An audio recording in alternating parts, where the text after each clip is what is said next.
Senhores telespectadores, como sabem, o nosso programa chama-se Horizontes da Memória. Esta expressão horizontes é ambiciosa porque horizonte é até onde o nosso olhar alcança. E no fundo os meus horizontes são assim uns horizontes vizinhos, são uns horizontes perto. Tenho-lhes falado na história nacional. Ora, Portugal nasceu quando?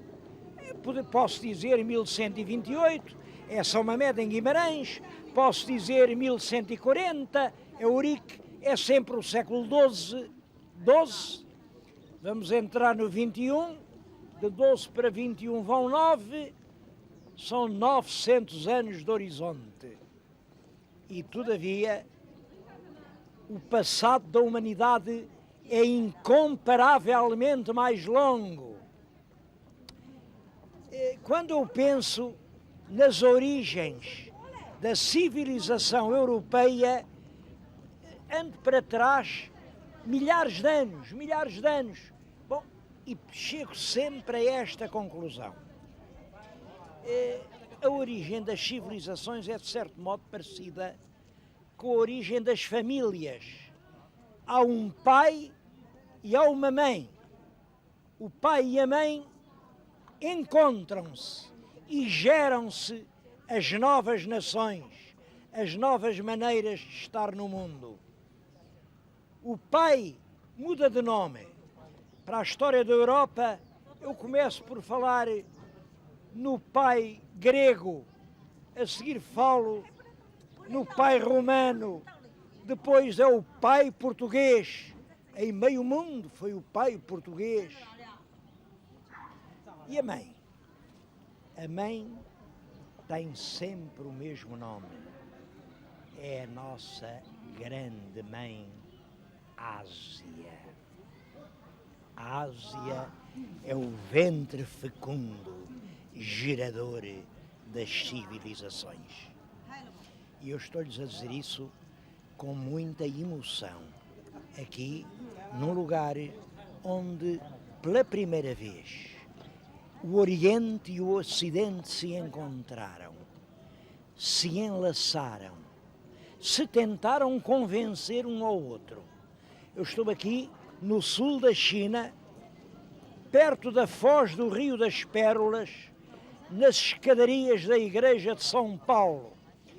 Olhem para trás, está uma grande fachada. Aquilo é uma fachada de uma igreja que é mais do que uma fachada. É um sermão pregado pelo Ocidente ao Oriente. Um sermão, reparem, começa daquele lado, começa ali, e o que veem é que está um dragão, um demónio, está deitado um demónio e há umas letras chinesas. Os meus telespectadores não sabem ler estes caracteres chineses, mas o que dizem as letras ao pé do dragão é exatamente isto. O demónio só desencaminha as almas. Quer dizer, o demónio leva as almas para o inferno.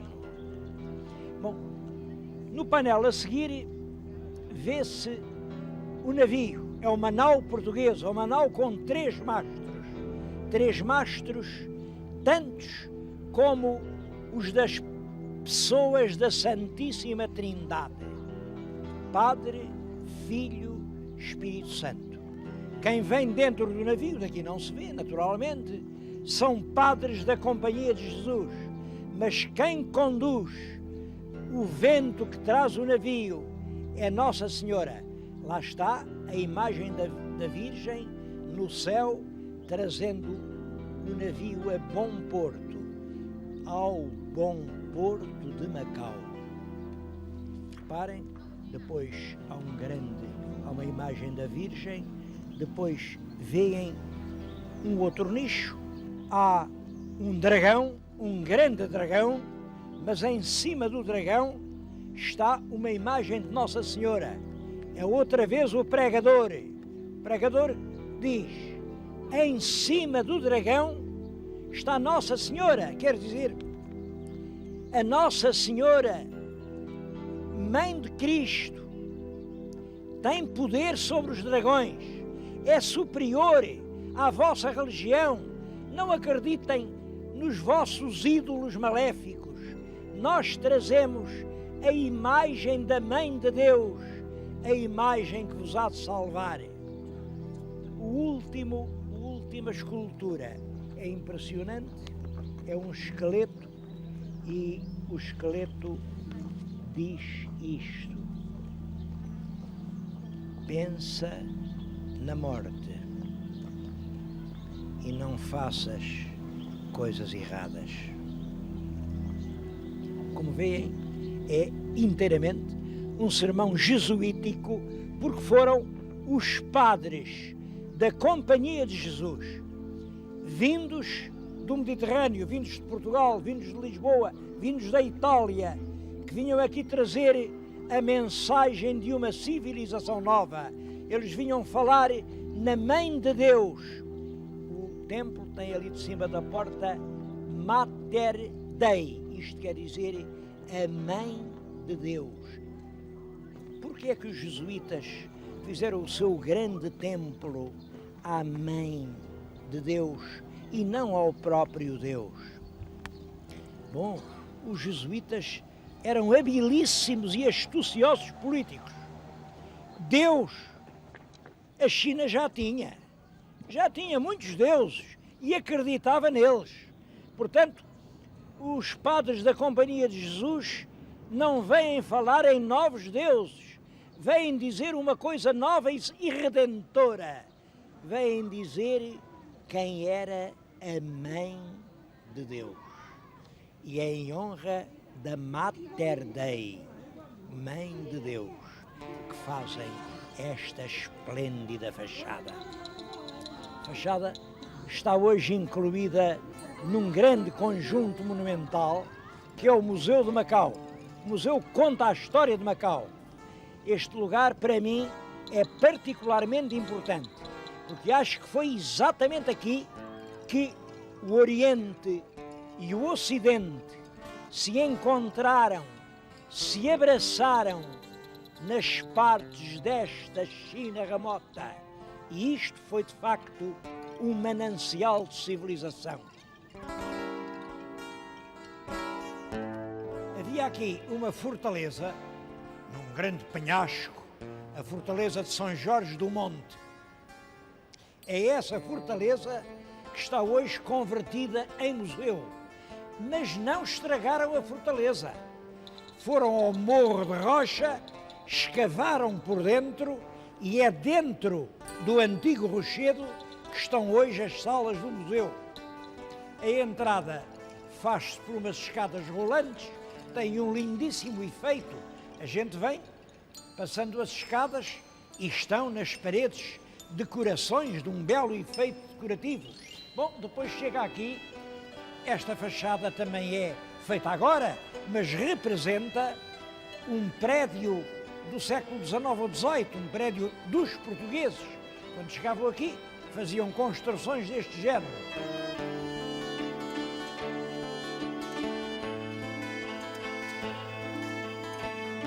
Entra-se por um corredor, parece um corredor só com uma dúzia de metros. Realmente é um corredor com mais de 2000 anos.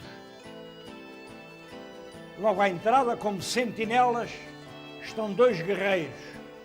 Um é este, é um guerreiro da dinastia Qin, 200 anos antes de Cristo, e do outro lado fica um guerreiro lusitano do tempo de Viriato, exatamente da mesma época. É claro que as pessoas podem perguntar, deste lado representa-se a civilização oriental, dali a civilização ocidental, portanto era mais justo, em vez de pôr ali um rude e forte lusitano, pôr ali um brilhante legionário romano, com a sua armadura, o seu elmo, porque Roma é que representa o Ocidente, sem dúvida. Simplesmente acontece que estas duas culturas estiveram separadas durante os tais 2000 anos, cresceram, desenvolveram-se, ignorando-se completamente uma à outra, até que, por volta de 500 anos, de há cerca de 500 anos, portanto, cerca de 1500 depois de Cristo, chegaram os navegadores portugueses e puseram-nas em contacto. A grande importância da história portuguesa na humanidade foi ter ligado, amarrado estas duas pontas de civilização que estavam como árvores a crescer, mas a crescer em sentidos distintos. Vieram os portugueses e amarraram-nos, e o mundo tornou a ser só um. Deste lado podem ver os deuses chineses, de além, os deuses nacionais. Aqui, os grandes filósofos do Oriente, lá está o Confúcio, lá está o Lao Tse, dali, os grandes filósofos do Ocidente, lá está o Platão, lá está o Aristóteles. De um lado, os navios ocidentais, lá está a nossa nau. Do outro lado, os navios orientais. Essa diferença profunda, esse fosso que dividia a humanidade, terminou quando, na primeira metade do século XVI, os portugueses chegam e se instalam. Quais portugueses? Olhem, eu sei o nome de um. Ele viveu aqui 3 anos. O seu nome era Luís Vaz de Camões. A ação dos portugueses na China teve 2 aspectos fundamentais. Um era religioso. Os missionários procuravam levar os chineses a aderir ao cristianismo. Bom, esta parte do museu mostra isso muito bem. Estou junto de uma réplica do primeiro préolo tipográfico que funcionou na Ásia. Ele foi feito na Europa, veio para Macau em 1588, esteve aqui há algum tempo, imprimiu alguns livros, claro, livros de catequese, livros para ensinar a religião. E depois foi para o Japão. No Japão funcionou também muito tempo, até que apareceram préolos melhores, mais modernos. Os frades agostinhos compraram este e levaram para as Filipinas. Depois perdeu-se-lhe o rastro. Mas é claro, ao lado do trabalho dos missionários, há o trabalho dos mercadores. E acho que está aqui muito bem, em frente do préolo, está ali uma reprodução de uma nau do trato. A nau está cortada, é claro que a nau era maior, aquilo está na escala de 1:5, mas representa o corte do navio carregado das mercadorias da China. Vai daqui com muitas loiças, com sedas, vai para Portugal e segue um longo caminho. Há ali um mapa que marca a rota que estes navios levavam. Era a este navio que chamavam a nau do trato, porque todos os anos ia um navio carregado com essas preciosas fazendas. Bom, devo dizer que, além de religião e de mercadoria, há um lado militar, mas esse lado é feito para servir a mercadoria e a religião. No século XVII já vem um fundidor célebre, o Bucarro, e instala-se, faz aqui uma fundição para 2 coisas.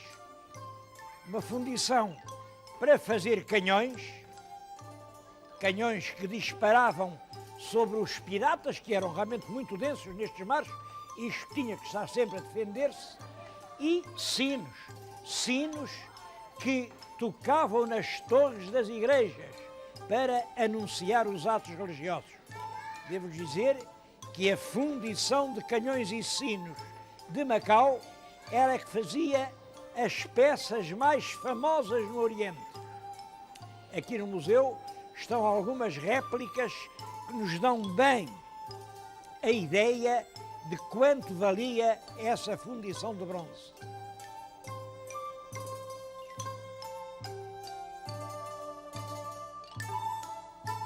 Vinham mercadores, vinham missionários, vinham funcionários públicos. Bom, uns ficavam, outros voltavam ao reino, mas pouco a pouco foi-se formando um grupo de origem portuguesa. Eu não lhes chamo portugueses por uma razão. Imaginem, eu estive aqui, encontrei aqui amigos que eu perguntei há quanto tempo é que a sua família está em Macau. Um disse-me, olha, há 400 anos. Outro disse, não sei ao certo, mas sei que há 400 anos já eles eram antigos. Bom, reparem, essa gente era chinesa, é chinesa ou é portuguesa. Não é uma coisa nem outra. É macaense. Macaense que até agora esteve integrado na grande família portuguesa. Mas eles organizavam-se de maneira que os chineses mesmo, que continuavam os ritos chineses, a vida chinesa, viviam numa parte da cidade e viviam à chinesa. Os que achavam que Nossa Senhora Santa Maria valia mais que o dragão, esses viviam numa parte europeia e viviam à europeia. Penso que um dos grandes motivos de interesse deste museu em que estou é que revela exatamente essa diversidade. Olhem, o que ali está é um leito de casamento chinês, uma alcova chinesa para o dia do casamento. Aliás, a família aqui em Macau tem muita importância. O casamento é um ato importantíssimo. Olha, ali vai um casamento chinês e vê-se ao fundo a cidade, aquilo é no século XIX, claro.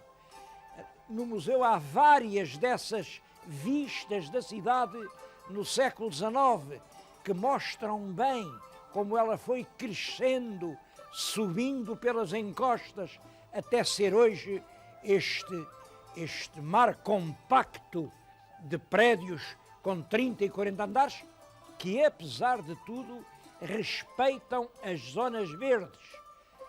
Agora estamos a ver uma sala de uma família chinesa, de uma família rica, naturalmente, móveis chineses. Bom, mesmo ao lado está uma sala de uma família macaense. Reparem, em pouco se pode distinguir das casas onde viviam os nossos bisavós. É a mesma posta, os mesmos aparadores, o mesmo gosto moderado e europeu. Bom, essas duas civilizações coexistiam e respeitavam-se uma à outra. O que era de Santa Maria era de Santa Maria. O que era do tal dragão era do tal dragão. Nunca discutimos muito esse assunto. Continuou a haver dragões, continuou a haver Santas Marias. Vocês reparem naquela peça engraçada que ali está. É um canhão do Senhor Rei Dom João V, um canhão de bronze. Bom, o canhão é para dar fogo em nome de Portugal, mas está montado sobre um reparo de madeira chinesa que são dois dragões que não acreditam muito em Santa Maria. Uma das melhores provas desta espantosa síntese e simultaneidade de culturas está na culinária. o que está diante de nós é uma mesa posta. Não é uma mesa posta para o almoço, nem para o jantar, nem para o britânico chá das 5. Não. É para uma refeição que só há em Macau. É para o chá gordo. O chá gordo é uma refeição de festa que se faz quando há alguma coisa a celebrar e em que aparecem pelo menos 20 iguarias diferentes. Elas estão todas aqui. Esta mesa posta do chá gordo macaense é um documento histórico que é perfeitamente revelador da síntese de influências, de maneiras de ver, de maneiras de viver que se conseguiu operar aqui, nesta remota parte do mundo.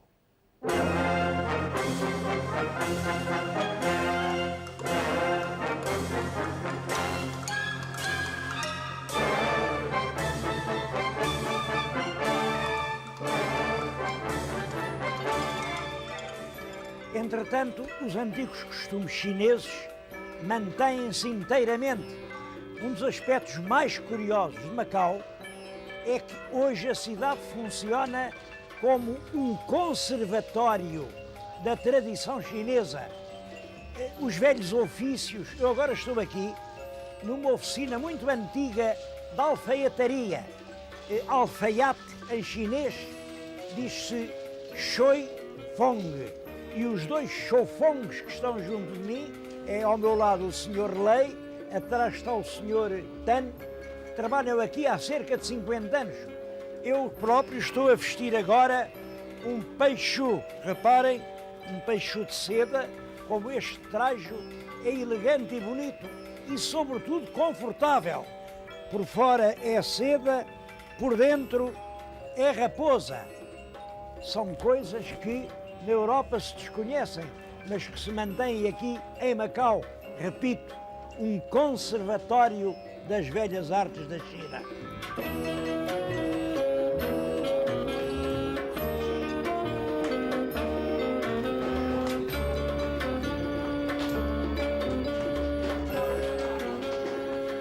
Esta é uma oficina de latoeiro. Bom, no latoeiro faz-se o wok. O wok é isto. Tem uma particularidade. Quando se muda de casa, não se leva ao wok. Isto fica sempre na casa velha. Porquê? Porque wok, em chinês, quer dizer frigideira, quer dizer isto, mas também quer dizer problema. E ninguém quer problema velho na casa nova. Portanto, isto é uma peça que tem que se mudar muita vez. Cada vez que se muda de casa, deita-se fora a frigideira.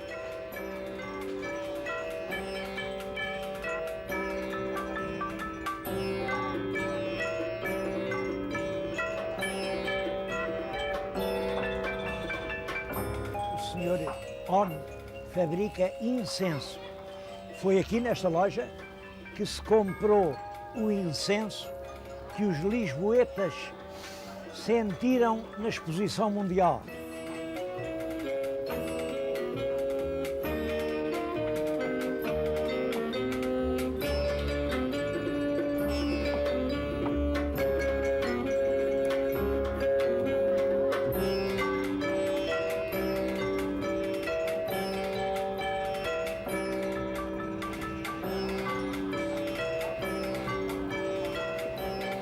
O chão tem comerciantes de velharias.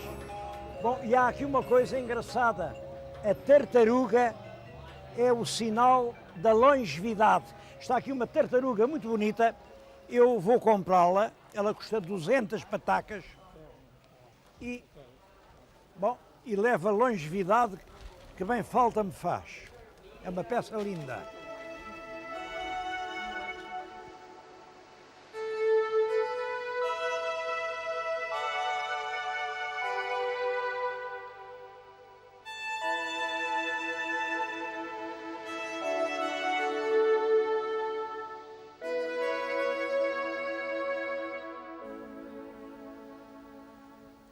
Senhores telespectadores, comecei este programa junto das ruínas de São Paulo, que nos mostram a chegada dos navios portugueses que trazem os missionários que vêm pregar um novo Deus que quer vencer o dragão que representa o espírito do Oriente.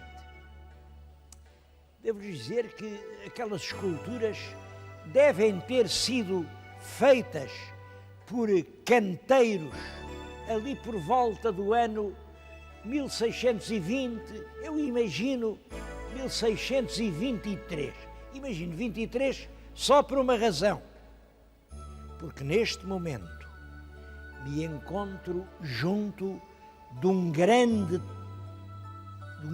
edifício religioso budista. Eu hesitei, reparem, porque eu ia dizer templo. Isto não é um templo, é um mosteiro. É o mosteiro de Putai, na ilha da Taipa. Este mosteiro, que é lindíssimo, é uma construção de dimensões enormes e de uma extraordinária beleza, foi construído em 1923.